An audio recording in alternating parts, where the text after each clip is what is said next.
तो देखिए, जम्मू में बीती रात 1:37 और 1:42 पर हुए दो धमाकों ने सनसनी फैला दी है और यह अब बता रहा है कि क्या कोई आतंकी घटना थी। इस पर सवाल उठ गए। हालांकि अभी कोई ऑफिशियल कंफर्मेशन नहीं है, लेकिन सोर्सेज के हवाले से छन छन कर जो खबरें आ रही है वो इस मामले को बड़ा बना रही हैं। सोर्स ये बता रहे हैं कि नो फ्लाइंग जोन में हेलीकॉप्टर हैंगर के पास ये ड्रोन से अटैक किया गया है। सोर्स ये भी बता रहे हैं कि इसमें 2 जवान घायल हुए हैं, लेकिन इंडियन एयरफोर्स का ऑफिशियल वर्जन ये है कि यहां अभी ये लो इंटेंसिटी ब्लास्ट है। ये तस्वीरें देखिए जो हमें मिली हैं, ये तस्वीरें उसी धमाके की हैं। पहला धमाका जो बाहर हुआ है और दूसरा धमाका जो एक इमारत की छत पर हुआ और उस छत में देखिए कैसे छेद हुआ है, नुकसान हुआ है।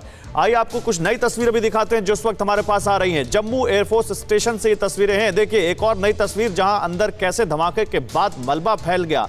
ये देखिए टीवी9 भारतवर्ष के पास एक्सक्लूसिव तस्वीर, जिस तस्वीर को भी अंदर से दिखा रहे थे। बाहर से तस्वीर देखिए कैसे एक इमारत की छत में इस धमाके के बाद छेद हो गया है। आप इन तस्वीरों में देख सकते हैं। और अब सवाल यह है कि क्या इसके पीछे कोई आतंकी संगठन का हाथ है? जम्मू में क्या आतंकी एयरफोर्स स्टेशन को अपना निशाना बनाना चाहते थे? जम्मू में जो ये बीती रात ब्लास्ट हुआ, इसके पीछे क्या मकसद था? किसका हाथ है? क्या पड़ोसी देश पाकिस्तान भी इसमें शामिल है? क्या यहां पर जम्मू कश्मीर में पॉलिटिकल प्रोसेस को बढ़ाने के लिए पिछले दिनों जो एक बहुत बड़ी मीटिंग हुई और उसका बड़ा पॉजिटिव रिस्पांस देखने को मिला, उसके बाद आतंकी बौखला गए हैं? क्या प्रधानमंत्री नरेंद्र मोदी की पहल पर आतंकियों में छटपटाहट है? इतना ही नहीं, मैं तो और इससे आगे जाता हूं। शिवाजी सर, मैं आपको लाना चाहूंगा इस डिस्कशन में। अभी देखिए सीआरपीएफ और पुलिस की जो ज्वाइंट टीम है उस पर हमला किया गया शनिवार शाम को। उस पर हालांकि वो बच गए और 3 नागरिक चपेट में आ गए। शोपियां में देख लीजिए, साउथ कश्मीर के दूसरे इलाकों में देख लीजिए, आतंकी ऐसा लग रहा है छटपटा से गए और उनको लग रहा है कि कहीं उनके मंसूबे नाकाम ना हो जाएं, इसलिए वो पूरी कोशिश कर रहे हैं कि ज्यादा से ज्यादा आतंकी हमले किए जाएं।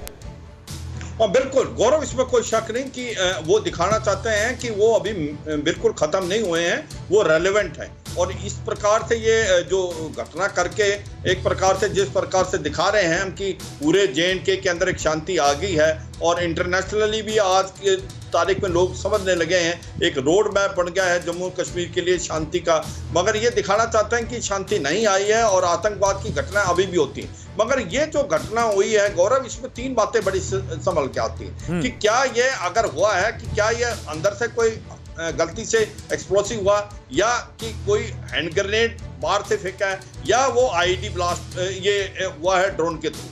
अभी अगर अंदर से होता तो 2 नहीं हो सकते थे, गलती से अगर होता भी तो एक ही जगह होता, एक ओपन एरिया में हुआ। हैंड ग्रेनेड इसलिए नहीं हो सकता क्योंकि ये जो हैंगर का एरिया है जहां पर ये ब्लास्ट हुआ है वो जो उससे जो वॉल है उससे करीब काफी दूर है। तो हैंड ग्रेनेड नहीं फेंका जाता। तो असलियत है कि इसका ड्रोन का ही लगता है कि इस्तेमाल किया है एक्सप्लोसिव के लिए। क्या वो एक्सप्लोसिव ब्लास्ट हो गया उसको जब वो गिरा, या उसके अंदर फ्यूज लगाया हुआ था जिसके अंदर टाइमिंग फ्यूज है, उसको टाइम के साथ वो एक प्रकार से ब्लास्ट हो सकता है। तो ये एक प्रकार इन्वेस्टिगेशन होके पता चलेगा।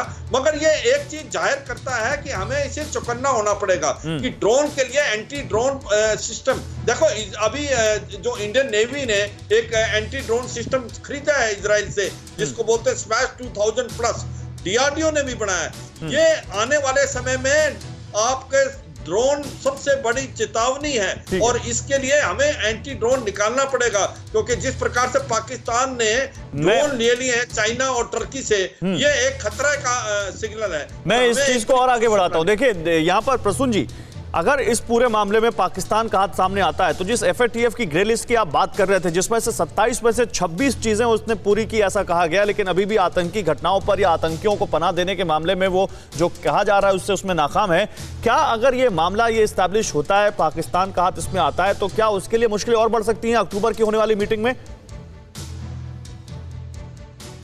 जी, और मैं इसको इस संदर्भ में भी देख रहा हूँ, 2 दिन पहले हमारे NSA ने रशिया में कहा था कि जैश और LET पे SCO कार्रवाई करे, क्योंकि ये टेररिस्ट एक्टिविटी में लिप्त हैं। और FATF के साथ भी SCO एक MOU साइन कर रहे हैं। उससे क्या होगा, जो पाकिस्तान की बची खुची जो फंडिंग के सोर्सेज है वो भी बंद हो जाएंगे, जैसे कि चाइना से। तो ये एक डायरेक्ट अटैक था। और ऑन द ग्राउंड अब हमारे रक्षा मंत्री बॉर्डर पे हैं और हमारे सैनिक तैनात हैं, तो ये on the ground diplomacy level पे और इकोनॉमिक लेवल पे भी एक प्रेशर हुआ। दूसरी ओर चाइना की तरफ से अगर आप देखें, चाइना डबल गेम भी खेल रहा है। हमारा एक्सपोर्ट चाइना से 27% बढ़ा है। इसका मतलब चाइना हमारा सामान ज्यादा खरीद रहा है कि वो लुभा सके भारत को इकोनॉमिक लेवल पे। दूसरा, अभी हमारे जो फॉरेन मिनिस्टर हैं, अभी उन्होंने बहुत साइलेंटली जैसे ग्रीस के साथ मीटिंग करी। ग्रीस ने इंडो पैसिफिक का एक फॉर्मल चीज साइन करी है भारत के साथ। उसके अभी डिटेल्स बाहर नहीं है। तो ग्रीस एक बहुत बड़ा BRI का, मतलब आप ये कह रहे हैं कि दुनिया भर में इंक्लूडिंग चाइना, भारत का जिस तरह से कद और बढ़ रहा है, ये पच नहीं रहा है भारत के दुश्मनों को, पाकिस्तान को ये पच नहीं रहा है, और इसीलिए वो ऐसी हरकतें कर रहा है। अड़ी सोमवार से शुक्रवार शाम 6 बजे सिर्फ TV9 भारतवर्ष पर।